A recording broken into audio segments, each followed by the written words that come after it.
Welcome to Real Estate Coaching Radio, starring award-winning real estate coaches and #1 international best-selling authors, Tim and Julie Harris. This is the #1 daily radio show for realtors looking for a no BS, authentic, real-time coaching experience.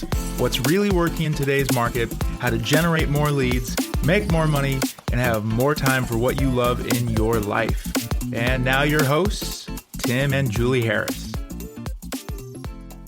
3, 2, 1, and we're back. And Julie, today is August the 17th. Yes. And we're podcasting live from Sherman Oaks, I believe. Yes, Trevor Jones's basement. Yes, his office hideout. Trevor works with us as part of our team, and we are thankful that he's hosting us while we do this podcast. And we're having a little impromptu meeting as we make our way around LA. And today is what is day? I believe we're on day 41. Day 41. And now after this, we're headed down to, we're going to spend some more time in North Hollywood. Mm-hmm. Then we're going up to Calabasas. Did I say it right? Calabasas. Calabasas. Yeah. I always screw that up. And then we're going to be headed down to Laguna. So we're doing all that today, right? Yeah, full day. And I think we have probably 5 or 6 people that want to meet with us down in Laguna. Did I tell you down that? in Orange County, yeah. Yeah, okay. Should be great. So what I'm telling them to do is we're going to be at the beach from this time to this time. Just be there. Show up or don't. Exactly. Yes, that's right. So yesterday we started out and we were talking about essentially the obvious importance of becoming a listing agent, focused primarily on being a listing agent.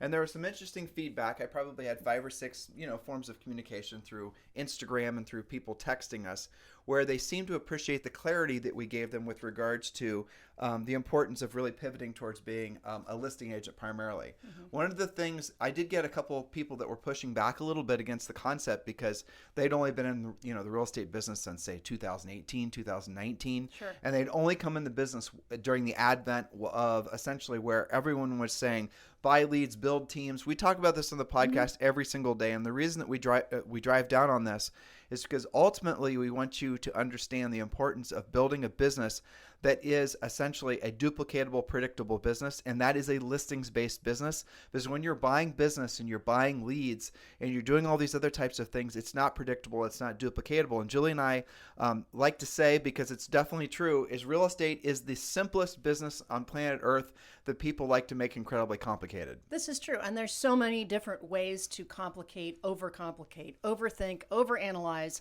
You guys are sent, we get the emails too, and the texts and the voicemail and the, all of that kind of stuff.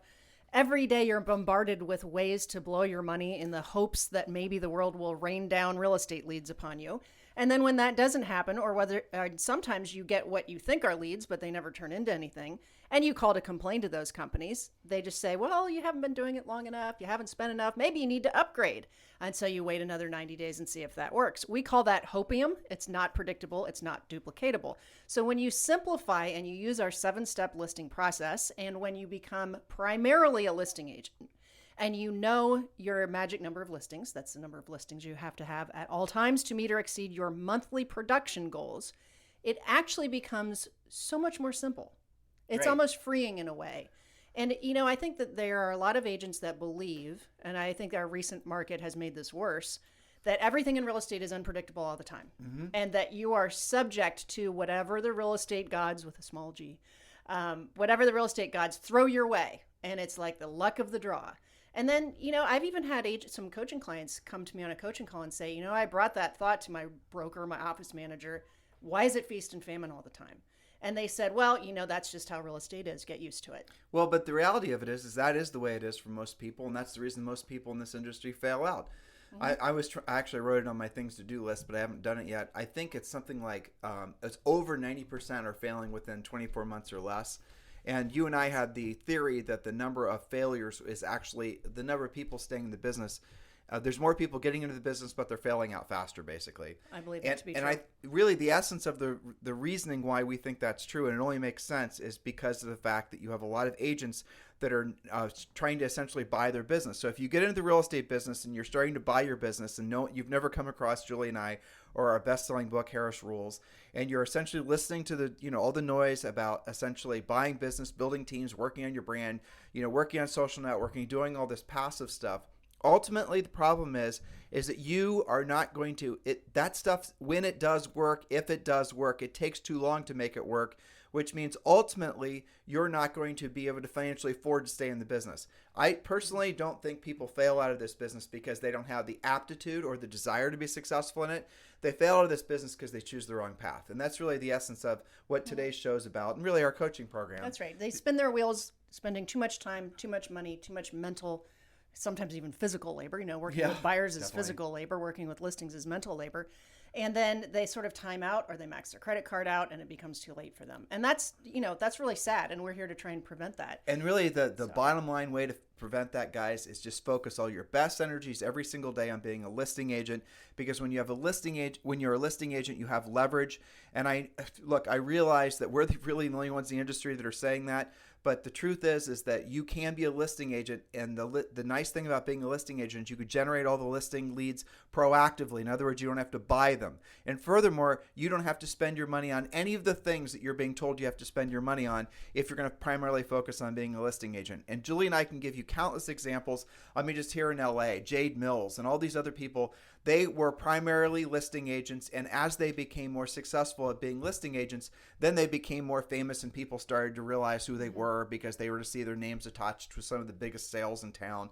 Valerie Fitzgerald is another one. But when they got into business, their formidable years were all spent focused on becoming powerful listing agents. Because when you're a powerful listing agent, you have a foundation for your business. Now, all the other things, the social networking and all the rest of it, there is a place for that after you've essentially become a listing agent first and learned those skills. Well, but it's not required, is it? There's How's a place that? for Oh, right. it. You mean the other stuff. Right. There's a place for it if you choose to do that, to enhance, to support, but it's not a requirement of your success. That's right. It isn't. And again, there's lots of examples. Some of the most successful agents in the country. And by successful, we don't necessarily mean the most famous.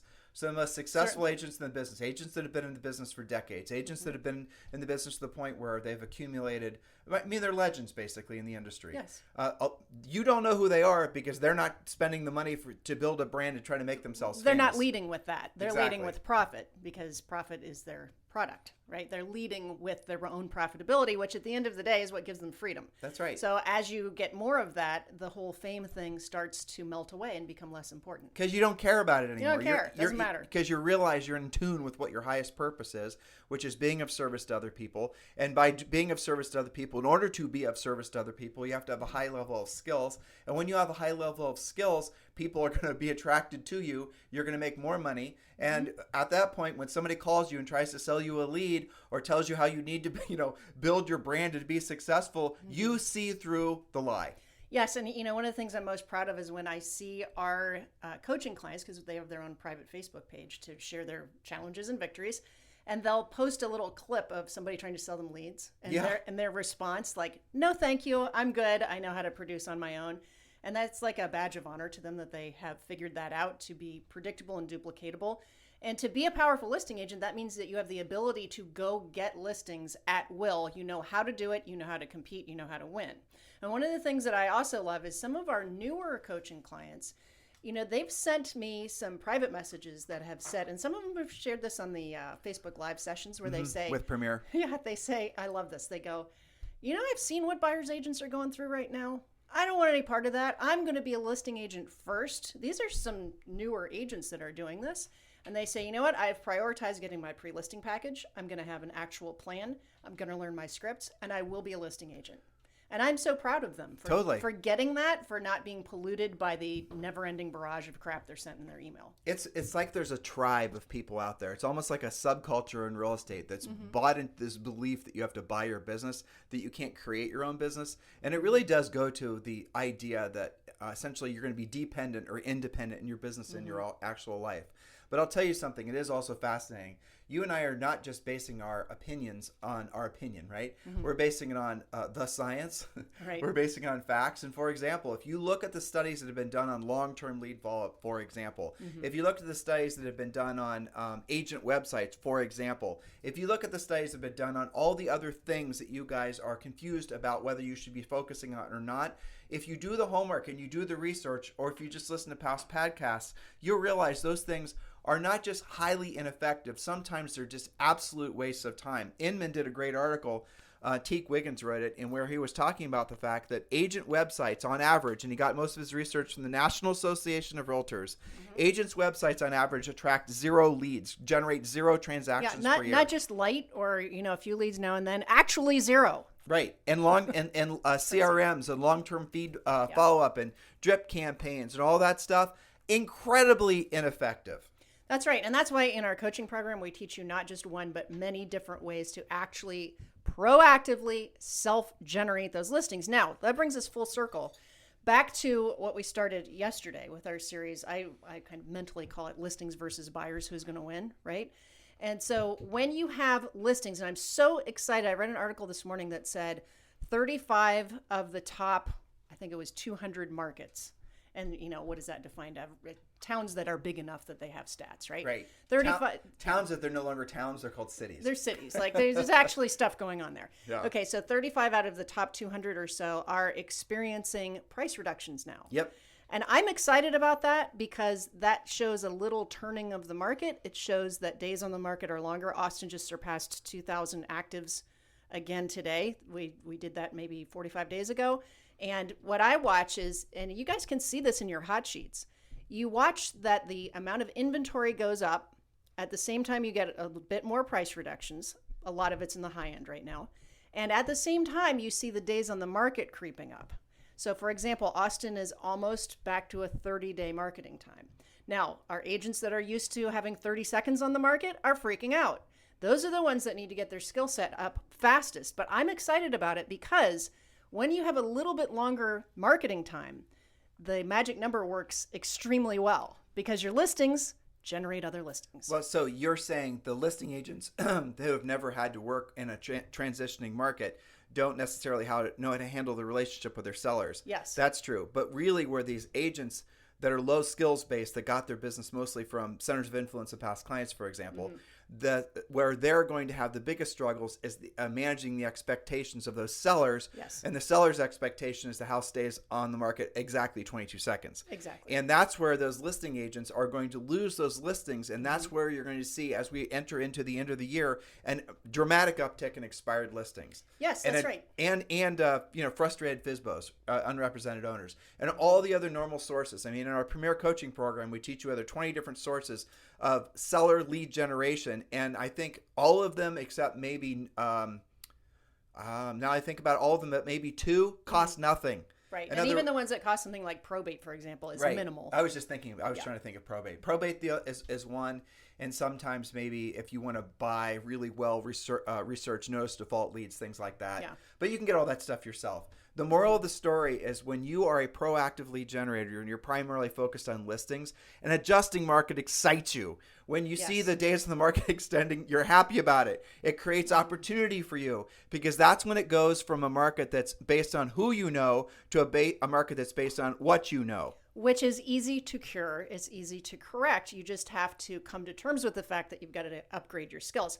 When I turn on those reports that I read, just to, different markets staying up to speed, being that that's our job, I look for like, oh, that's awesome. There's a few more days on the market. It's going up. We're getting a little bit more inventory. Look where all the price reductions are, right?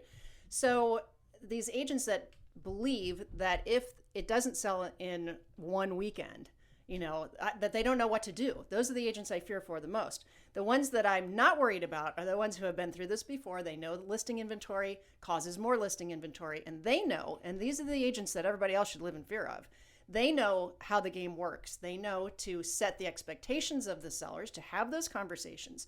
And they know that having a little bit longer days on the market is actually a good thing for them personally as the listing agent because they can get so much more generated from that listing than they used to be able to do. It's also healthy for the market too. It's healthy for buyers. It's great for buyers. Right, totally. It's better for buyers. Well, so you mentioned the real estate treasure map. Yes. And we've just updated the real estate treasure map, and we want to give it to you for free. And if you want the real estate treasure map, all you have to do, and it's our fill in the blank business and life plan, And when you're in the real estate business, whether you want to, if you're wanting to even be moderately successful, your business and personal life are sort of synonymous. They're intermingled. They are, right? You're the constant running of the antivirus software is in your head when you're a small business owner or medium-sized business owner, really any size business owner. But the thought I have for all of you now is you need to urgently download your free copy of the Real Estate Treasure Map. And also, you're going to be entitled to a free coaching call with one of our new member coaches. And all you've got to do, and you can do it right now, most of you are listening off your mobile devices, whether it's Android, whether it's iPhone, whatever, just text the word success to 47372. Text the word success to 47372. When you do, you're going to get a text back immediately. You just reply yes, and then as soon as you do, you're going to get a text so you can then basically go to the website and download the Real Estate Treasure Map. It is free. There is no obligation, and you will be entitled to a free coaching call. Someone from our office named Corey will call you, or someone from his team, and they'll offer you a free coaching call. You could speak to one of our new member coaches. You're going to be in the midst of filling out the Real Estate Treasure Map, and the key element, the output, the actual reason for doing the treasure map is because you're going to have a sense of direction that is going to be at a higher level than what you probably ever experienced in your life. It's going to be goal setting, but not just goal setting, goals with an action plan.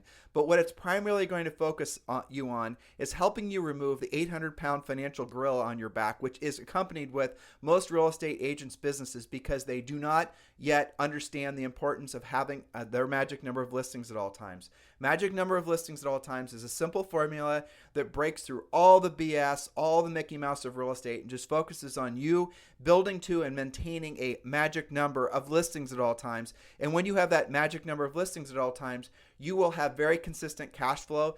And frankly, you'll have a very normal life. You can work a normal business life, a 9 to 5 or an 8 to 4. You have control. You do. You have control. Because it's predictable and duplicatable. And the thing that I really like about the treasure map is that it's so personalized. Yep. So we talk about in detail, we've talked about the magic number virtually in every podcast about listings, but we really drill down on how do you figure out your magic number based on your needs. So there is a financial aspect that I can guarantee you no broker or office manager will ever go over with them individually. They might glaze over it, but not make it personal. So you figure out what you have to earn, then you do some goal setting. That's where we intermingle the personal and the business. We really think about, what did you get into this business for in the first place? How's it going to move the needle for you? We put those numbers together. We divide by your average net commission to you. That tells you not just what you need to earn every month from real estate, but how to actually have the life of your dreams based on what you need to do in real estate. That gives you a number, which incidentally is almost always less than they think in terms of actual units that they need. Well, we're in Sherman Oaks right now, and probably to live here, you're going to have your magic number is going to result in you needing to probably have maybe 3 to 5 listings at all times. Really, maybe only 3, I bet you. Because this market, I'm sure at least one would be in contract at all times, and the average commission would probably be, the point is know your magic number. Well, the Sherman Oaks numbers are going to be different than, like I read about Toledo this morning. Still has an average sale price of only $117, right? So somebody there might need 10 to 12 active listings. Somebody here might need 2 or 3 or 5. So the treasure map helps you sort through all of that math. That way you have some very specific goals to go after. Maybe your magic number is 5 and you've got 2 listings right now. You know what you need to do. Makes sense, right? It's not the treasure map is not just going to basically say, this is what your number is, Bob. You have to work towards this. It tells you how to do it. It's going to tell you how to do it. It's going to tell you how to do it so you don't have to spend a lot of money. But what's most important about the treasure map, and what's most important, I think, based on the feedback from all of our thousands of coaching clients, is that what we do is we save you from the trial and error of having to try to figure out what you're supposed to be doing every single day. We give you prescribe to you a very exacting schedule. We give you an idea of how you should be managing your time just in the morning. We don't even ever expect any of you to have a perfectly scheduled out day. We just want you to basically control your mornings. Put your big rocks in the jar in the morning. You do that, you're going to win 99% of the time. And again, our philosophy about building a business and building a real estate practice is based on being of service to other people, but also being of service to other people includes you and your family. And it isn't at time you basically get back to being in alignment with why you got into real estate in the first place. And chances are it was because you wanted consistency of your control of your schedule and consistency of cash flow. So all you've got to do is text the word success to 47372. Yes. Let's get back to our points. Yes. Okay. And I would say not doing that is kind of being financially irresponsible because you're trying out too many things, waiting too long, and spending money that should have been in your pocket. And if they're listening to us say this, there's I seriously doubt if anyone's not hearing what we're saying and thinking to themselves, that makes perfect sense. And yet, if they still don't take action with that, that must be, you guys need to do some inner work on that, because that just might be because if you fall into alignment with especially our coaching program, Premier Coaching, that we are going to essentially make you do what you don't, or how would I say, not make you, prescribe to you, strongly encourage you to do what you don't want to do when you don't want to do it at the highest level, because we know ultimately it's going to give you the result that you want in your business and personal life. First step definitely is to request the free treasure map. Text the word success to 47372. If you'd like to skip the line and you want to join the coaching program, go over to timandjulieharris.com and you can just join the coaching program. Click on coaching, click on Premier, and you're off to the races. So Julie, we are going to go through points number what today? I think we'll just do a couple, because yesterday we started out our series talking about 12 reasons to be the listing agent. If you're not clear from what we just did, there's some more points for you. Yep. So get caught up on yesterday's podcast. Point number 4, and this has been interesting. Okay, so these things can be going on while we have some market changes. Several things can be true at the same time. So why do you want to be the listing agent? Well, point number 4, listing agents and sellers are asking the buyer's agent to chip in or eliminate their buyer side commission during negotiations so they'll accept the offer. Now, Yesterday we talked about a point where builders and some listing agents are literally posting in the MLS that it's a reduced commission, but it also comes out during negotiations. And yes, that's legal for all of you guys freaking out that can't possibly be true. It is true.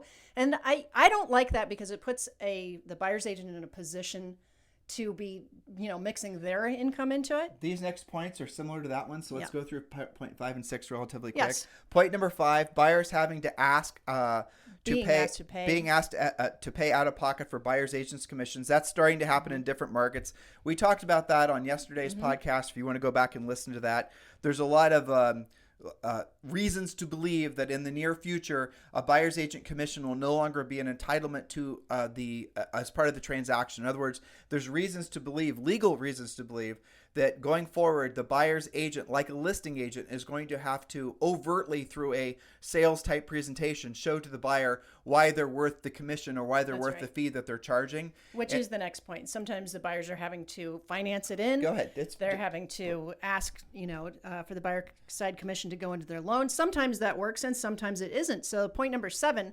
buyers, here's one that I hear almost every day in our coaching program. Buyers are getting sick of losing, and they're going directly to who? The listing agent. This is why you need to be the listing agent, or deciding to check out of the market and wait, or simply, you guys love this one the most, ghosting their alleged buyer's agent, right? Remember, buyers don't have to buy. You might think that they're ghosting you and get your feelings hurt about it, but they never had to buy, and you don't have a contract with them. Anybody, that point right there.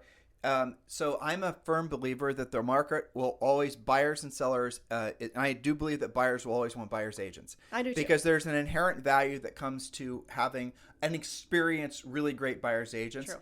And some of the best agents in the country are the buyer's agents. I mean, when you and I buy real estate in some particular marketplace, we seek out, but oddly enough, the best buyer's agent is oftentimes the best listing agent as well. But there are always going to be a need when anyone is transacting, whether you feel the market as a consumer or not, to use a professional to help you with that transaction. I think that's always going to be true. Well, and that's why we have a buyer presentation to help, it's not, remember when we started talking about this topic at the beginning of the week, we made the point that just because we believe you should be powerful listing agents and lead with listings, that does not mean that we are anti-buyers or anti-buyers agents. We're just saying you should lead with listings. And you're right that generally speaking, the best listing agents also are very good buyer's agents. Proof is all you have to do is, as a consumer, go to realtor.com or Zillow and look to see. Now, fortunately, they're having to disclose the fact that the premier agent or whoever is buying the placement next to the listing is not the listing agent. There's been a lot of obviously maneuvers to make it so that the agent who's paying to have their image by the listing is that's, I think, in a lot of marketplaces, the agents have said, especially the listing agent said, you're sort of in a lot of ways not really being truthful about who the listing agent is. But here's what's really happened. The consumers, the buyers in the marketplace, the first thing they do is they'll ask when they call, the agent who is featured next to the listing. Yeah. Featured agent is not listing agent. Consumers have smarted up to that. Mm-hmm. They'll ask, are you the listing agent? And if they're not the listing agent, that buyer's agent is basically left on their heels, and they have to come up with a whole bunch of scripts that you're about to say, that Zillow and Realtor.com give you all these scripts to try to essentially move that potential buyer away from asking the question about whether you're the listing agent or not. Or even move them away from the listing itself. Exactly. And that's unethical at the very least, in our opinion. Unethical, and in some cases, you are actually lying. And when I get asked that question, clients will come to us and say, I've been doing this Zillow thing and I constantly get, are you the listing agent? What am I supposed to say? There's no script for that that's ethical. Yeah, but isn't it interesting though? And in this day and age, and you and I've been in this industry for 2 decades mm-hmm. plus. In this day and age, I remember when you and I were in the business, if you held another agent's house open, mm-hmm. right? There was no rule that in your same brokerage, right? We're going to hold Barb Flager's listing open. Remember mm-hmm. Barb? I do. We're going to hold Barb Flager's listing open, and it's over in Westerville. She had a ton of listings in Westerville. Well, Barb would want us to not make it so that we were representing ourselves as being the listing agent for that house. How is it that all of a sudden has become okay, that you're paying to make it look like you are the listing agent for that particular property online? It's because of IDEX. I know all the technology of it, but you guys these are all the legal consternations that have happened over the last couple decades. Buyers agents, listing agents, IDEX, all the rest of it. But here's really the bottom line: consumers are sick of it, and consumers are no longer essentially putting up with the misrepresentation of who the listing agent is, and they are figuring out ways to figure out who the listing agent is. And one of the best ways they're doing is they're driving through neighborhoods and calling off the sign. Yes. So that this is another reason why the whole buying buyer leads thing has become so oversaturated, mm-hmm. meaning the quality of the leads or the nature of the leads or even the quantity of the leads that you're getting from being a buyer's agent have gone back when that stuff started, back in 2007, really, right. when that whole fad started basically mm-hmm. of selling buyer leads. Realtor was doing it before, starting late 90s. Zillow really took it to the next level. But the reality of it is that when Zillow took it to the next level, it was a killer way for agents to generate mm-hmm. leads. We had coaching clients that were telling, go prescribe to Zillow, be an agent. It was good while it lasted. It was great while it lasted, 2 or 3 years, and then it got oversaturated. Yes. But look, the whole pendulum is swinging back towards the importance, how incredibly important it is, critical it is to be a listing agent. But really what's driving it that way are the market forces, the demands of the individual buyers and sellers. They're the ones that are pivoting it back to being a business that's focused on listing agents. And you're going to see more downward pressure on commissions. And if you were to ever do a study based on the agents that are churning through the business that are failing, I can pretty much guarantee you they're agents that are primarily focused on doing passive lead generation, who've primarily focused on working with buyers. Yes. So in conclusion, the listing agent always wins. Yeah. Everything that we talked about, all the stress points that we talked about, go to the buyer side. The listing agent always wins. They win because they sell the listing either to a great buyer's agent or to a buyer that goes directly to them or somebody they already had in their pipeline. But the listing agent always wins. So there you have it. That's a good place to round off the bend. Mm-hmm. And so I'll end today, as I like to end every podcast. If you guys are interested in joining eXp Realty, and you're looking for, and you have not chosen your sponsor, and you're looking for a proactive sponsor that's going to work hand in hand with you to build your EXP business, we are formally applying for the job. So if you'd like to explore Julie and I being your sponsors at EXP, just text the letters EXP to 47372. Yes. I almost forgot. Text the letters EXP to 47372. Or if you're ready to join, you can just text me directly at 512-758-0206. 512-758-0206. So we're going back on the road again here in about 15 minutes, and we're going to be touring all over North Hollywood. And then we're going up to Calabasas. I got it right? You did? What's the one down in San Diego? What's that one called?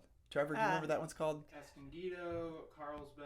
There it is. I get Carlsbad and Calabasas. California's a big place. It's easy to mix it up. And all these names, right? We're from Ohio, where you have Smithville and then in Jonesville. Orange County, everything's Viejo. Yeah. Mission Viejo, Aliso Viejo. I don't know. Exactly. Anyway, we're going to be announcing where we're staying. Oh, actually, in Laguna, which will be tomorrow. We're staying at Surf and Sand. Message us through Instagram, Tim and Julie Harris, or you can just text me directly, and I'll tell you what time we're going to be at the beach. Zoe is clawing at the side of the car like some sort of crazed monster, waiting to get out and play. We were in the car yesterday for, 8 hours or something crazy?